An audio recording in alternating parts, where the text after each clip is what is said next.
ছাত্র জনতার আন্দোলনের পর থেকে বাংলাদেশ টোটালে 5টি সিরিজ খেলেছে। সেইখানে তো সাফল্য শুধু একটি সিরিজে আসছে বাংলাদেশের।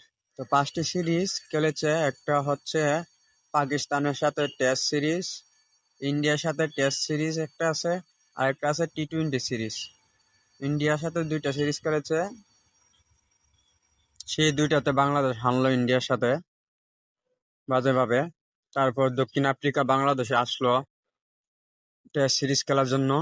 ঘরের মাটিতে বাংলাদেশ টেস্ট সিরিজ বাজেভাবে হারলো। তারপর আফগানিস্তানের সাথে খেলতে গেল বাংলাদেশ ওয়ানডে সিরিজ, সেইখানেও বাংলাদেশ সিরিজ হারলো।